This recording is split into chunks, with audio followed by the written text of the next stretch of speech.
Hello and welcome to New Year's Eve. I am just filming a quick update. Well, I don't know how quick it will be, but I just wanted to give you basically a summary of the books that I have read in this last week of the year since Christmas until now, because I've realised I have done absolutely no talking in this vlog so far. I had decided to give myself a little bit of a break in filming after Christmas because I have had a busy year and I just wanted a few days off to not have to be thinking about updating videos and things all the time. So I had those few days off. You've seen probably a couple of clips of my last few days, but in the main I haven't really filmed anything. So I feel like Christmas is almost long gone by now. It's only been a few days, but I was straight back at work on Boxing Day. I then had a couple of days staying away at my grandma's, which obviously was out of usual tradition, so didn't feel especially festive. And then I've been back at work again since then. So it seems like Christmas is a distant memory, despite the fact that I still have some of my decorations up. I will be taking most things down tomorrow as early as possible to start the new year with new decor and a fresh start, and I'm very much in the mood for that right now. But I'm going to have one last night of the Christmas tree, and a few of my little bits do stay up throughout the year anyway, so it won't feel quite so stark when everything has come down, I hope. So in terms of reading, I have had such a productive end to the year with reading. I have finished off all of the books I was in the middle of, and I'm just really happy because they've been some really good ones. So I just wanted to let you know about those. So first things first, I finished reading Midnight in Everwood by M.A. Cusnier. This was the book that I had picked to read kind of over the few days of Christmas itself, because it is based on the story of The Nutcracker, which is my favourite ballet, and I always used to go and watch at the theatre at this time of year, so it feels very festive and nostalgic for me. And I was really looking forward to this book. It's been quite well hyped up by other booktubers, and it just seemed like right up my street, like the perfect sort of story for me. And I'm pleased to say it did deliver. It was a 5 out of 5 stars. It was a wonderful book. Everything I hoped it would be and more. It was so whimsical and just magical. I think magical is the word to describe this book. It was absolutely beautifully written. The descriptions and the writing style was by far its strongest point. The portrayal of the world which our main character finds herself in, it's a portal fantasy, which is another reason why I love it, because I'm a big fan of portal fantasies, but the world that she travels to and finds herself in is just so delightfully described. Even though it has a dark side to it as well, it's somewhere that I just wish I could see. I really want to. I could visualise it so well through the story that I just want to be there and actually live through that experience, because it's just the most perfect winter world and I loved reading about it. The characters were also very strong in this book. I liked how they felt quite modern, even though that it was set in a historical setting plus a magical world, so they weren't supposed to be modern characters, but I think some of their beliefs and their ways of behaving was definitely written by a modern author, put it that way. But it was wonderfully done because you did have strong characters, you had good representation in there from what I could tell, and I thought it was a very tastefully written book as well as a beautiful magical experience. So I am definitely going to get my hands on a copy of this and really want to reread it. It might even become an annual winter read for me because I just loved it. So moving on from that, I also was thrilled to finally finish off Rhythm of War. I've been working my way through this mammoth book for about a month now, slightly over I think, and I have finally got through all 1,200 and something pages of this book, and again loved it. I don't think it was my favourite in the series. I think probably the second half of Words of Radiance has been my favourite, but I love all of this series. I kind of lump it together as just one big book really in my head, and the series is a 5-star, so this therefore was a 5-star. And I'm so invested by now in this story and these characters. I don't know how many more instalments we're going to get in this series, but I am up to date so far with what's been published, which I'm so sad about because I've had this to look forward to for so long. I think that's why I've procrastinated reading this particular book for a while and why I've taken so long to read it, because I was scared to get to the end and not have anywhere else to go. And actually I am up to date with all of the Sanderson books that I wanted to read. So all of his adult series and the Cosmo books, I have read them all now up to date. I know there is another in the Wax and Wayne series to be published as well as a continuation of Stormlight, but none of them are available just yet. The only thing I have left to read is the Arcanum Unbounded short story collection, which I do own, so I will keep that on hand in 2022 when I need a little Sanderson fix. But I am definitely a convert. I love his writing. He's a go-to fantasy author for me now, and someone I will definitely always gravitate towards. And I think is just, the Cosmere is one of the most expansive, intricate, detailed series that I've ever read, and I am absolutely in awe of Sanderson's writing. So do please pick up some Sanderson if you haven't. It's definitely worth the read. So Stormlight remains my favourite of the sub-series of Cosmere, and this book was no exception. I'm so engaged with what's going on in this story. I love our characters, and every one of them has such complex development throughout this series, and quite apart from the political plot and the battles and everything else, the character development is wonderful, and you just connect to them all. You can feel what they feel through the writing, and I just think it's a tremendous series.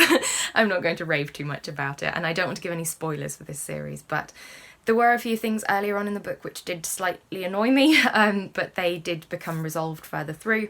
We had some good plot development too. We've had some very dramatic events, and some very sad moments too.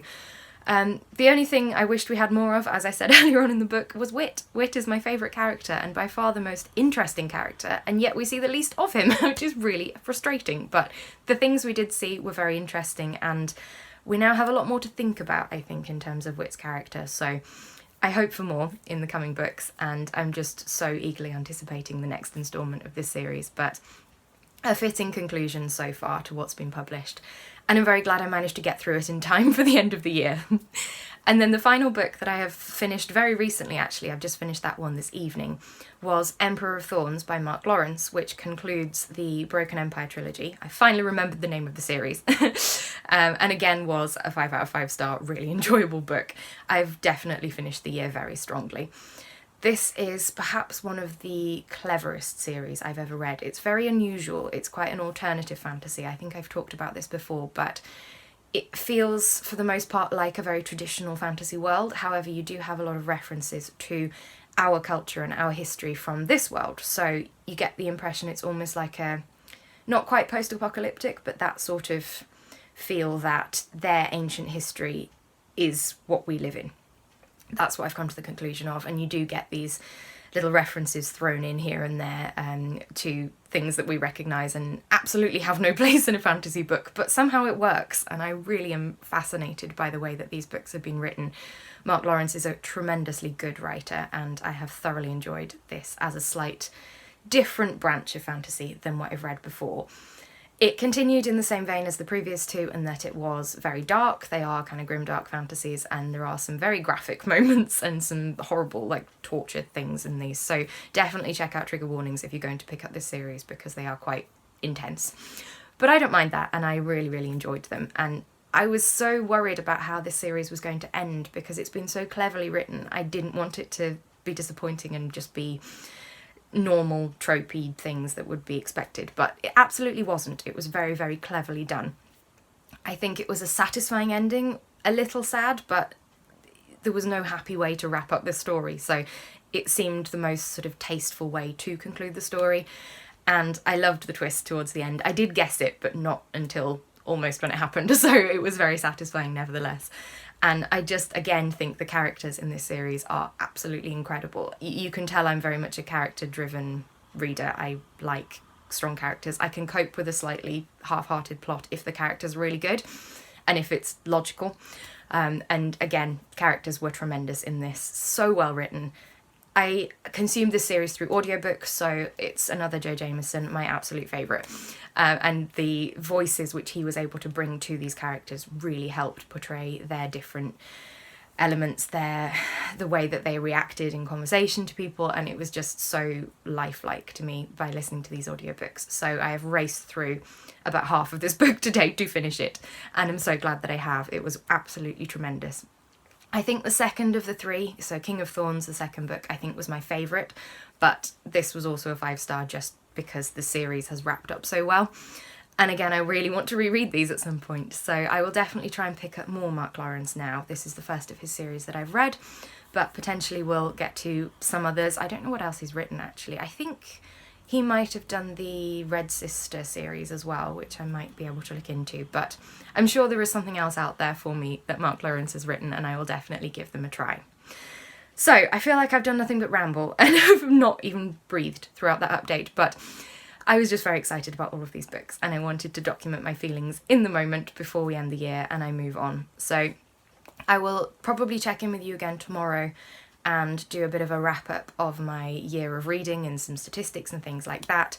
And I probably will finish this vlog on Sunday the 2nd so that I can start the new year, as it were, on the Monday with a new vlog there. So I will see you again tomorrow. Happy New Year, and I hope you have also had a successful year of reading, because mine has been just wonderful, and I'm so excited to actually look into the stats now and figure out just how productive I've been, because I think it's definitely been my best reading year yet. So I will go and do some calculations and I will speak to you again very soon.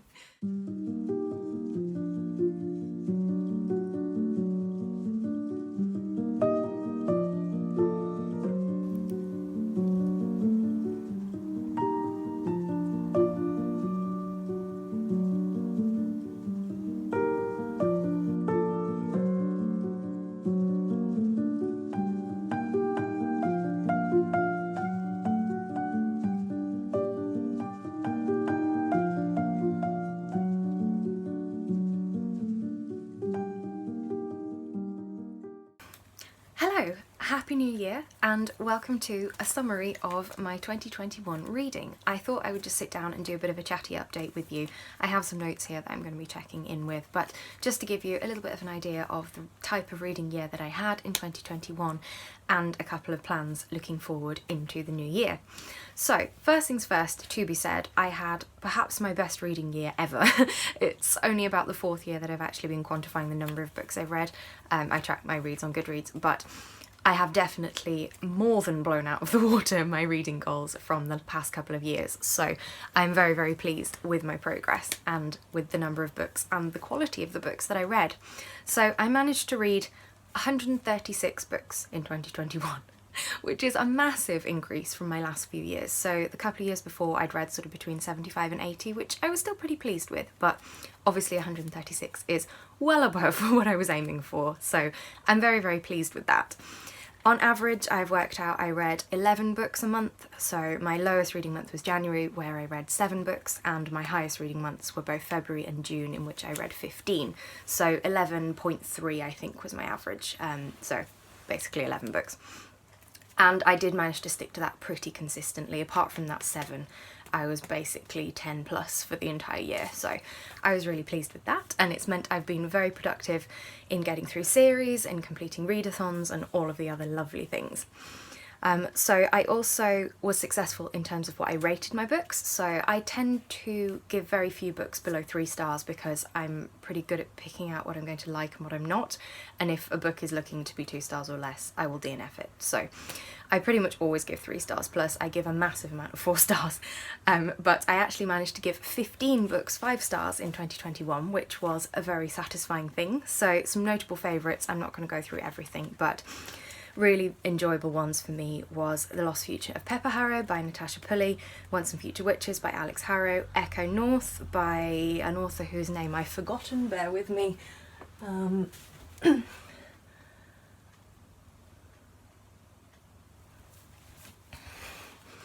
Echo North by Joanna Ruth Mayer.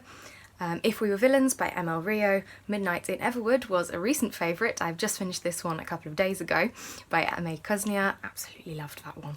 And also several books in the Wayward Children series by Shauna Maguire, and the Stormlight Archives by Brandon Sanderson, and also the Spellslinger series by Sebastian de Castell. So many well-known favourites there, but all ones which I absolutely loved. Own pretty much all of now and definitely want to reread all of at some point. Another big part of my success for my reading year last year was the number of middle grades that I managed to read. So I had always enjoyed reading children's books, reading books targeted for a younger audience for the nostalgia factor mainly, and rereading some of my old favourites as a child, but I made a determined effort in 2021, based on the recommendations of several of my favourite booktubers, to try and read more middle grade books and incorporate that as a regular part of my reading. And I managed to read 34 middle grades in 2021, which is a considerable increase again from the previous years, and kind of that's the main thing I think that I attribute my increased reading productivity to, because obviously middle grades are quicker to get through, they're shorter, they're lighter content, so you can get through a lot more reading of that sort. So again, I gave some pretty high scores. I pretty much never give a 5-star to a middle grade, although I did manage to give one in 2021, and that was to The Girl Who Drank the Moon by Kelly Barnhill, which I just couldn't fault. I thought was a wonderful story, so well written, so captivating, and like nothing I'd ever read before, so thoroughly enjoyed that one. Other notable favourites from my middle grade reading was The Wolf Wilder, which again I read fairly recently, by Catherine Rundell, Small Spaces by Catherine Arden, the Widgerton Sisters trilogy, some of the Sophie Anderson books, the Mystery of Black Hollow Lane, and a couple of old favourites that I reread as well, including the Narnia series by C.S. Lewis. A lot of these you probably have come across from other booktubers. I will especially call out Jade from JD Ray Reads and Gavin from How to Train Your Gavin here. They are the two that I would go to probably above everybody else for middle grade recommendations, but I do get a lot along the way from other booktubers, so do please try out more middle grade if you don't normally. It's well worth it, I can promise you. So a couple of other things in terms of numbers. So I worked out that fantasy is still my most popular, my most well-read genre. As I expected, I read a lot of fantasy. So I managed to read, I think, 64 fantasy books, which is about half, nearly half of my reading, which I expected. I thought it might be higher, to be perfectly honest, and that doesn't include the middle grade fantasy, so I guess technically it is higher. I also managed to read 17 historical fictions or classics, 11 historical crime books, and about 8 thriller crime type books, which I don't read very many of. I don't think I read a single contemporary last year, and I'm kind of happy about that. It's my least favourite genre and I never read them. Similarly with sci-fi as well, I never gravitate to sci-fi, so perhaps this year, in the coming year, I will try and do like a reading outside of my comfort zone video at some point. So another area I was reasonably successful in was finishing off series. As with everybody else on BookTube, I had the goal at the start of the year to try and finish off or make progress with as many series as I could, and I made a list, I think, of 21 series earlier this year, of which I've managed to finish 10 and DNF 2, so I've made significant progress through the list. The rest of them I am still actively reading and intend fully to carry on reading books from in 2022 and perhaps beyond, we will see. So I count that as a success. I was very pleased to have ticked off so many, and pretty much all of them I really enjoyed as well, apart from the DNFs.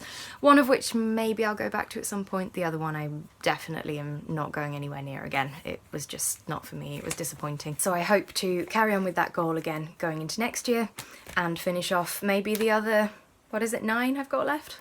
Fingers crossed. So in terms of other reading goals for 2022, I don't have anything specific that I'm going to try and achieve. I have set myself a Goodreads goal, as does most people. I want to try and target reading 110 books in the coming year, so I didn't want to go straight to the number I'd read this year, just in case this is a fluke and I don't end up being as productive again in the future, but equally didn't want to drop right back to my previous reading goals either, because I fully anticipate I will manage to get above that 75 to 80 mark again. So I thought 110 seems achievable. It gives me a couple more books to play with, I guess, if I carry on at my productivity rate of this year, but means I'm not putting a huge amount of pressure on myself. It's still quite a high number though, so I will still have to make sure I do read consistently, but we will see. And similarly, I haven't set any particular books that I absolutely have to get to, though I've finally picked out my TBR books from the rest of my library, from the rest of my shelves. So I have a little stack in the corner of my room over there, which I probably will show you at some point, which has, I believe, 8 books on, which doesn't sound like a lot, but I do also have several books in ongoing series, like the Last Kingdom series you can see there, and also the Wheel of Time series, which is at the top there. Of which I have many books left, so I didn't want to isolate those in a separate pile. But of my kind of odd ones and like end of series books, I have the 8 over there, which I hope to make a good dent into in the first few months of the year. So I will keep you posted how I go with that. So I think that's everything I wanted to update you on in terms of my reading from last year. I was very, very happy with pretty much everything I read. As I said, everything was 3 stars and above that I actually finished, and I'm just loving everything I've been reading. So fingers crossed for an equally productive year next year, well, this year now, and I look forward to many more thrilling reads to come. Hello, I have decided to wrap this vlog up here as it is now the 2nd of January, it's Sunday, we are well and truly into the new year, and I want to start the year fresh on Monday morning with a new video. So I think that has been enough content for one video. I'm not quite sure how much I rambled in the previous couple of updates, but hopefully it will be sufficient and certainly shorter than my previous mammoth vlog. I'm going to try and get back to doing once weekly videos, probably a little bit shorter, but a bit more on up to date and relevant, I suppose, to the current reading that I'm doing. So without further ado, thank you very much for watching as always. Give this video a like down below if you enjoyed it. Chat to me in the comments about anything I've read or any of the books I've talked about. Let me know how your reading year in 2021 went or any goals you've got for 2022. Please consider subscribing if you'd like to see more content from me. It really means a lot. Thank you very much. I will see you again very soon in another video, so goodbye for now.